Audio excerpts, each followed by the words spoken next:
Do it's Camdork.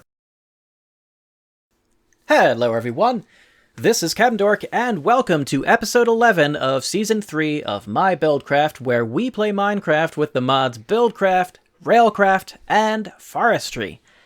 And everyone, welcome to 2018. It is the first episode of season 3 that's happening in 2018, and yes, it's March, so that means it's been a while since we've had a last episode. Which was very late last year. So, sorry for that, but these past 3 months have been, well, a little busy, and quite honestly, I just hadn't had the inkling to record. But now that I see how awesome this world is once again, I would just want to record, absolutely. So, we are going to pick up right where we left off from last episode, which was putting in this Stripes robot-mediated sheep shearing farm. Put together through the logic of Stripes robots using shears, and Picker robots picking up those used shears and putting them back into here. As it turns out, the Picker robot is too slow. Well, or at least the Stripes robot is way faster than uses shears faster than the Picker robot can resupply them back here. It's just because there's so many sheep, the Stripes robot is just guaranteed to hit one every single time he goes there. But it's not a really big deal. Once he's done the shears and there's nothing left in here, he just goes back to his home base, sits there for a while until this is filled up again, and it proceeds as normal. Although I will most likely have to add in another Picker robot here. But anyways, some interesting things about this. Now, we've specified that the shears, broken and new, go back to this chest right here, right? And that's pretty normal, and this is normal operation. You're seeing it right now. Alright, it's working really well. Stripes robot's coming. He's picking up shears. He's randomly using them on this group of colored sheep. The Picker robot picks up a whole bunch of things in addition to shears. You saw him. There he is right over here. He's carrying his shears right now. But sometimes, as I mentioned, this is empty.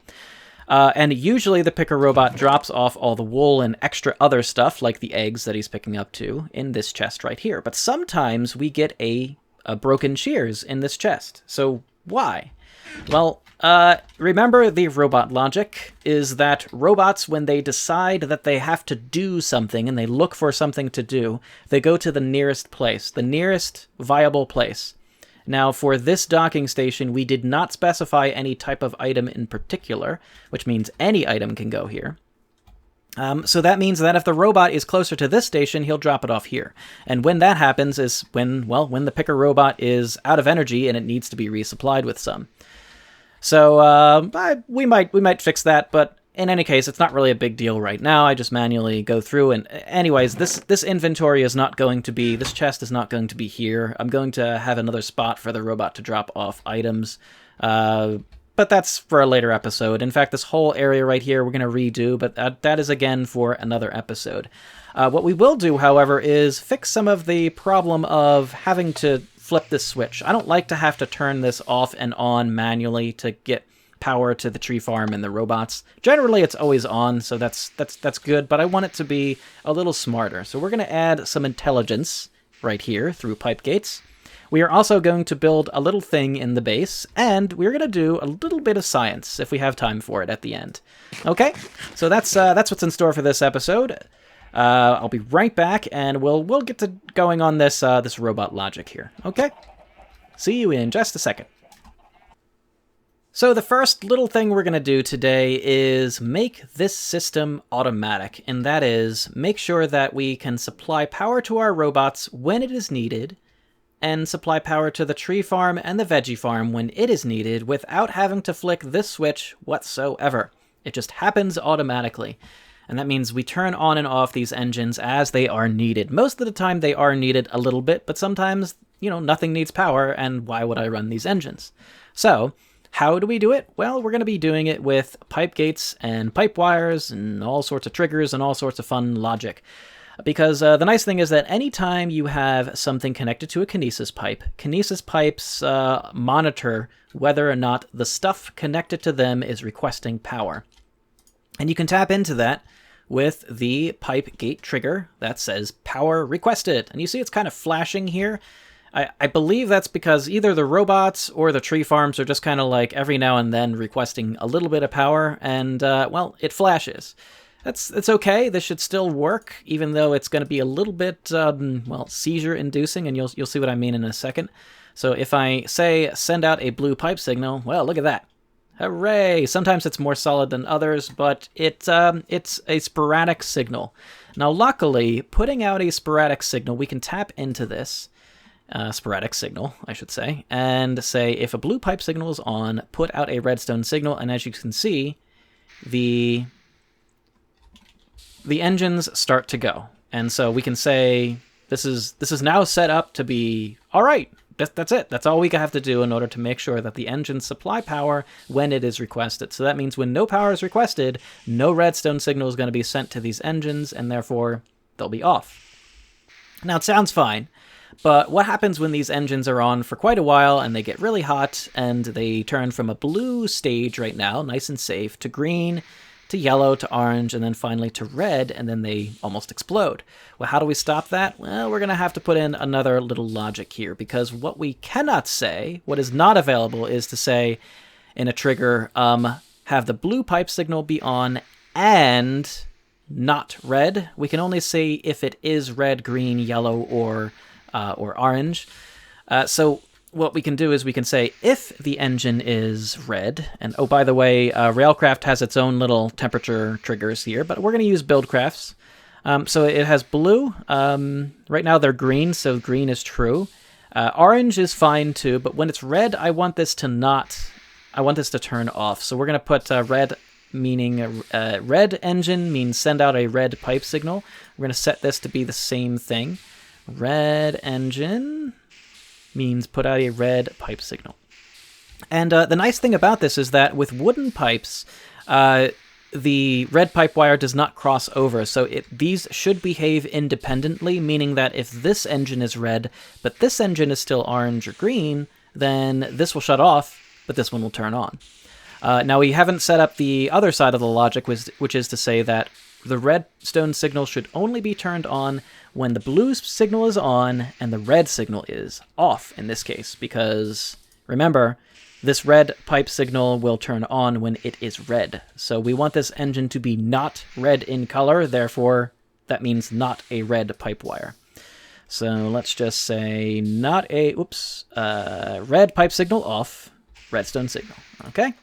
And there we go. Red pipe wire off, redstone signal. So that means only when the blue pipe signal is on and the red pipe signal is off does this put out a redstone signal, and we have this running like you see here. So as you see, this engine will likely get red before this one. It'll take quite a while for that to happen, and quite honestly, it's not very often. So we don't need this lever anymore, and we can actually get rid of, I can actually grab this redstone and everything down here back and use it elsewhere in another redstone project. And there you go. So the first little project of the day, we have set this up to be automated, and it works, even though it is kind of flashing. It still sort of seems to work. I'm not really sure about the flashing business. I don't think it's bad. I don't think it's going to cause lag. At least I hope not. But we'll see, and we'll see if it's a problem, and then we might have to figure out another solution. But I think this is going to work. Okay. Anyway, let's move on to the next little thing we're going to do, which is going to be back in the base. We're going to build something that I've been meaning to build for quite a while. So let's build it. It's a little thing, and then we're going to off to do some science for the rest of the episode. So yes, it's a bit of a random, or not random, but it's a bit of a motley crew of things that we're doing in this episode. But anyway, let's go back to the base and see what we're going to build. We have a stowaway. And we also have an issue here. This tank full of water is no longer full of water. Well, it seems like this is common. So the mobs do spawn inside this tank in particular. I guess they can spawn in any tank as long as there's room. But the problem here is that when you exit and re-enter and the mob is still there, it seems like the water doesn't like to, or the liquid doesn't like to be seen again. So I think we can just fix this by killing the guy and then putting things back. I think it has an issue because there's a mob in there. Get away. And now, well, I want that experience in, there you go. And now we should be able to put things back, and there! Suddenly the water is there again. See, once again, remember, as long as we didn't destroy that middle block, which is the anchor block for the whole tank, the amount of fluid inside is kept in memory. So that means if you have a creeper blow up the tank, as long as they don't blow up that middle block, you're all good. Okay, anyway, why are we here? Well, we're putting in a thing in our base that I wanted to put there for quite some time, and that is a cobblestone generator. Really simple thing, but I always like to build these because they're just useful. And I'm going to build it right up here. It's not going to be where it's going to send cobblestone, but we're going to have some intelligence built into it. So it's a real simple, you know, you've probably seen these before. So cobblestone generators, here you go. Come on, give me that. Okay, give me that. And then what we want to do is I want to encase some stuff in glass because that would make sense and make me happy. Okay, so that'll be the encased in glass deal. And now we actually have to put the stuff in there. So what I need to do, give me that, is so water goes over here, right there, and it flows down. And then this block in particular. Actually, this block in particular is where we are going to be generating the cobblestone. So if I put lava right here, it'll flow in, and boop, there's the cobblestone. And every time we, of course, hit this, we pull out cobblestone and it generates. Now, we can sit up here and do that with the pickaxe, but of course, we're going to automate this. Come on. Why would we let that happen? So how are we going to do it? Well, we're going to be using my good old friend. Last episode, we used the Stripes robot. In this episode, we're going to be messing around with this guy. He's a Stripes pipe. And Stripes pipes are fun. I love them. And just like the robots, we're going to use a redstone engine. And when you power a Stripes pipe with a redstone engine, make sure you have to have directionality to the pipe. So now it's pointed. See, at this point, the pipe is not pointed toward anything. But once you put a pipe next to it, now there's a directionality to the Stripes pipe.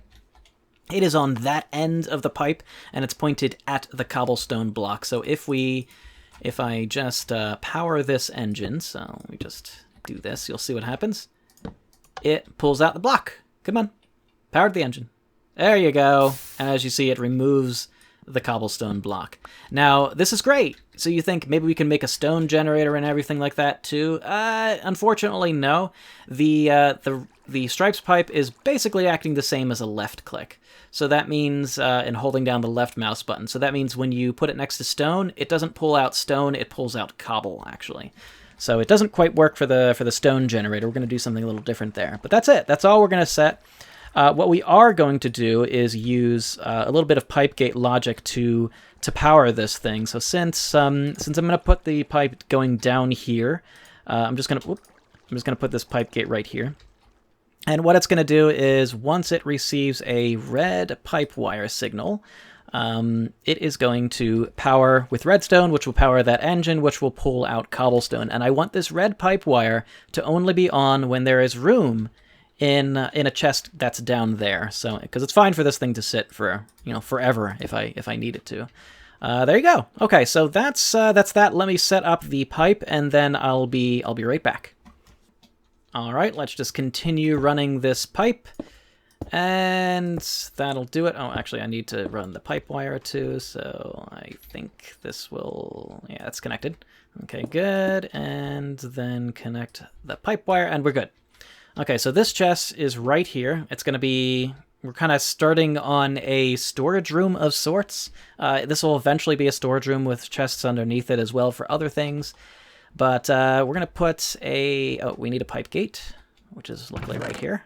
So we're just going to use a gold one because I want to specify if this chest is a decent amount full. So it's a large amount of chest. If we just specify there's room for items, there could just be room for one more piece of cobblestone. And this is just a cobblestone pipe. So by the time the cobblestone gets down here, there's going to be a whole lot behind it. So it's just going to throw cobblestone everywhere. So we have to specify so that if there is...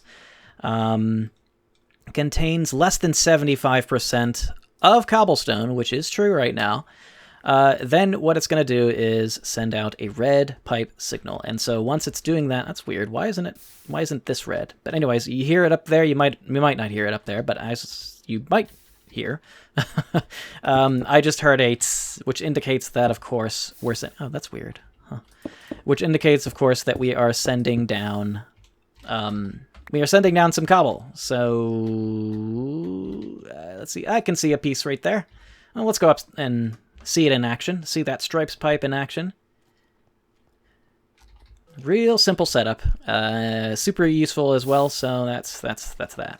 Cool. So there you go. See, look how awesome that is. It has a ton here. So as you see, if there was just space for one more item, there would be about, I don't know, maybe a stack behind it.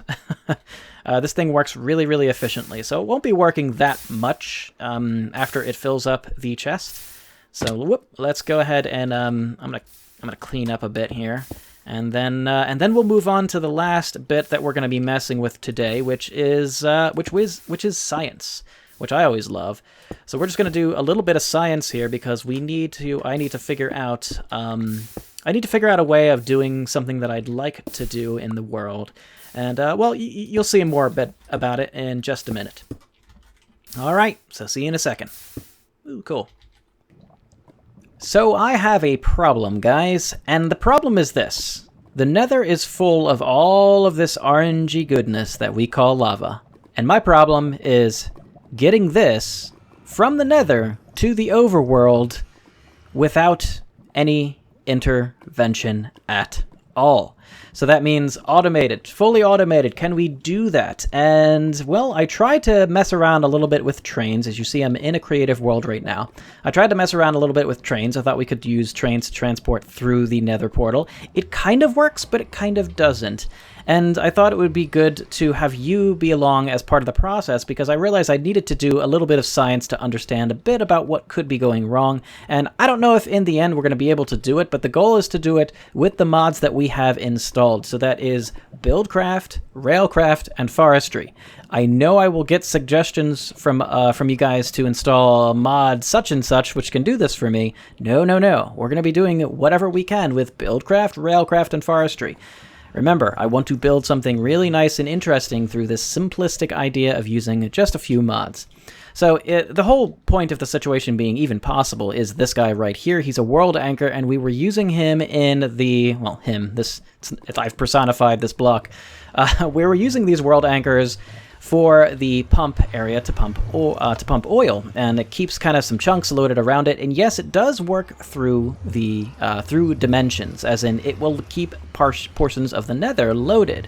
But how much is kept loaded, and what happens during that time? Is anything that could happen possible kept loaded? It theoretically should work that way, where trains will run and items will despawn and all sorts of other things, but let's try some stuff out. So I decided to do a few experiments. So what I've done is I set up this little setup here, and I have an identical setup in the overworld immediately after my portal.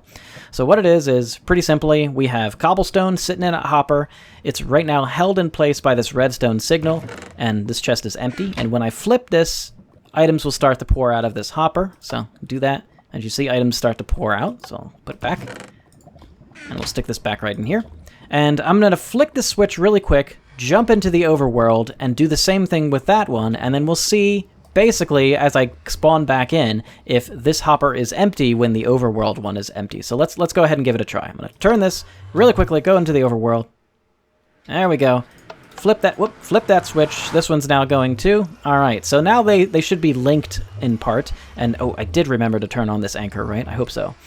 But anyways, you didn't need this anchor here in the overworld at this point, but I do anyway. So I'm just going to wait here for this hopper to empty, and once it does, we're going to go back into the nether and see what's up. All right, so see you in a second. Well, there it is. It's empty now in the overworld, so it should be empty in the nether. So I'm going to check real quick. Yep, it's all there. Okay, so it seems to have worked. So at the same time when it emptied, very shortly thereafter anyways, but even still, without this world anchor, this hopper would be in the state in which I left it, which is mostly full. So as you see, it's empty. So cool, that's awesome. So what about other things? What I want to also see now is what about pipes?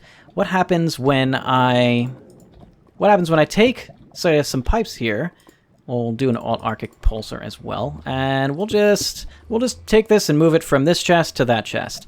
And we're going to do this simply with an Alt-Arctic pulsar, so when there's a redstone signal, do the energy pulsar thing, and there we go. I'm going to set this up identically in the overworld, and then come back here and flip the switch. Or actually, I'll do it the other way this time.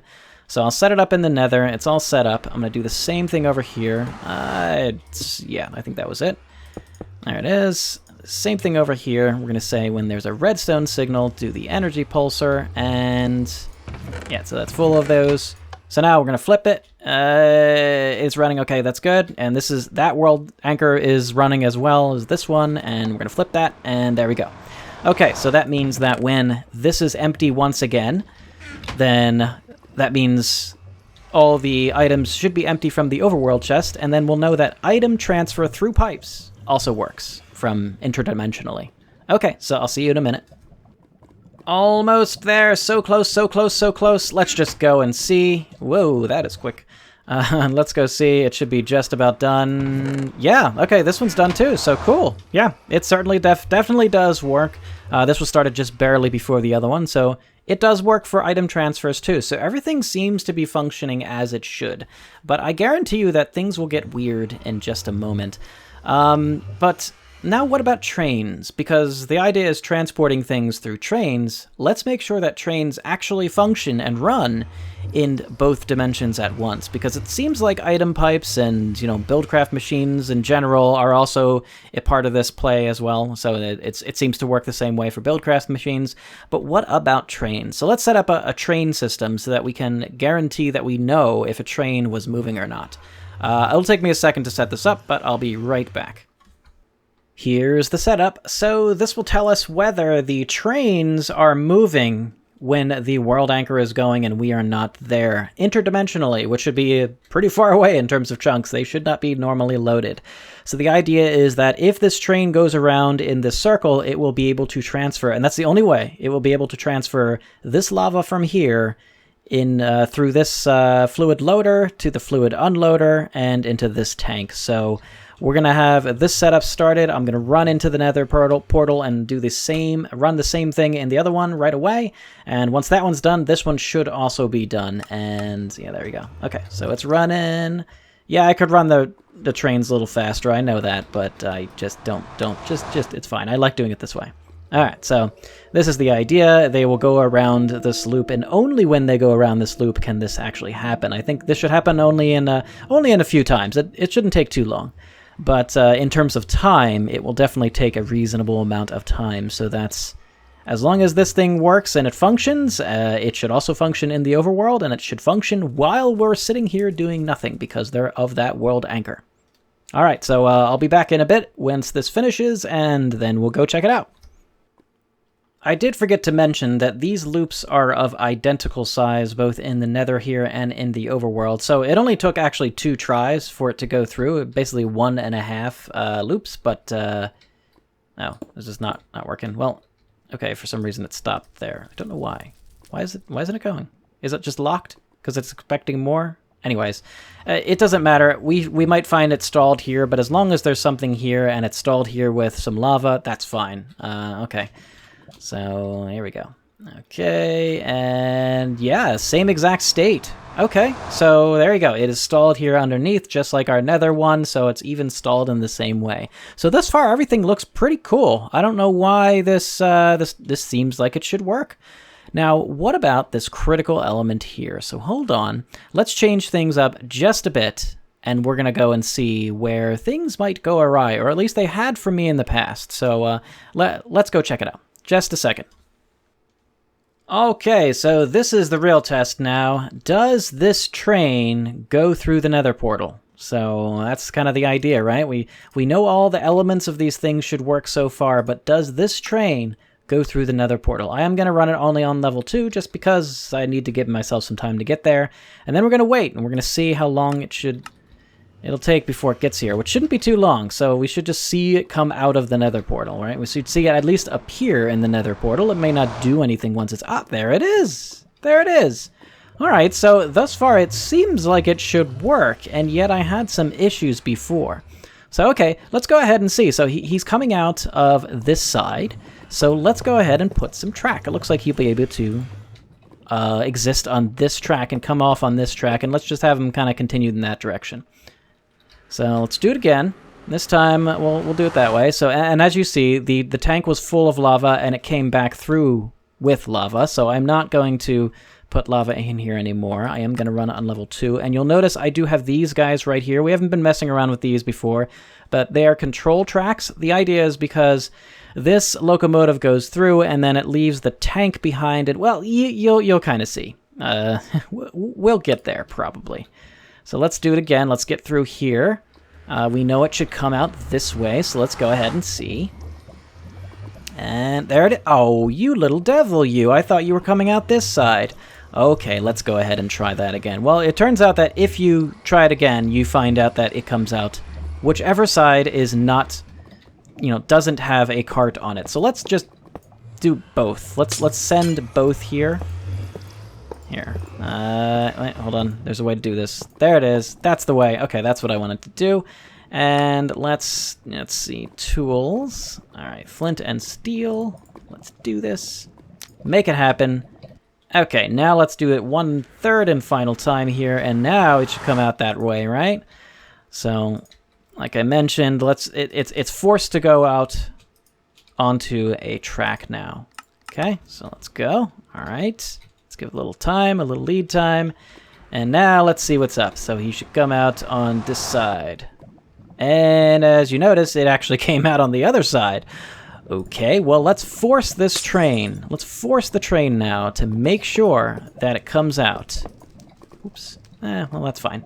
So let's see. We'll do that. And then, well, I want to make sure that it comes out on some... Ugh, darn it. I want it to kind of... yeah, that doesn't... Oh, man, I totally screwed it up, didn't I? Totally screwed it up. Okay, here. Take care of that. I do want some blocks here now. Anyways. Oh, I need that. I need that. Okay, I need it. I need it, need it, need it. There we go. Okay, that's better. I just need some room to build here. And there we are. So that's coming out that way. This is coming out that way. Whatever. It's fine. I don't even care. It's cool. All right, let's go. Let's do it once again, and this time let's send it through. It has to go out onto a cart now. It has to go out onto a track now, I should say. All right, so here we go. Locomotive. We'll have it go running in 2. We got to link them up. Make sure we do that. Link started, link created, and go. All right, so he's gonna come out. All right. He's going to come out, so let's see, where does it come out? Hey, there you go. Cool. Hey, that actually kind of worked. That actually kind of worked. So it seems like it actually might work here. Now, what I'm noticing is that this cart is coming through, and it is still connected as a train. In some of my little trials, that didn't actually happen, and trains started separating. So it's a little finicky, but the concept should actually work. If we have fluid loaders in the nether and fluid unloaders in the overworld, this should totally work. The thing is, we have to force it to come out in one particular direction. The question I have now is, does it always come out this side? Because now it's forced to come out a side. Does it always come out in this same side? And then my final question is, what side is that? Because does that make sense with programming logic? And by that I mean I would have expected that it would default to come out the north side or the, I don't know, lowest coordinate side. I'm not really sure. So this is north. So it is north. Okay, so I would expect that to happen. Oh, wait, we didn't really. Hold on. Let's run this cart and train and see. So this will be a little last experiment we do. Ah, wait, come on.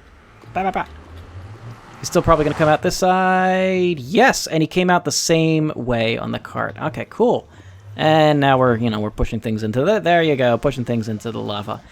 Oh, cool. Okay, so the concept actually works. We might mess around with this a bit in the next episode, but that's going to do it for today, guys. It's good to be back, and it's kind of feels nice to be back here, and it feels like we have a little bit of a project incoming, so... we'll be messing around with that a little bit in next episode, most likely, unless I have an inkling to do something else prior to that. But anyway, in the meantime, Guys, enjoy everything, and thank you for watching. I will see you again in the next video. Take care, and bye-bye.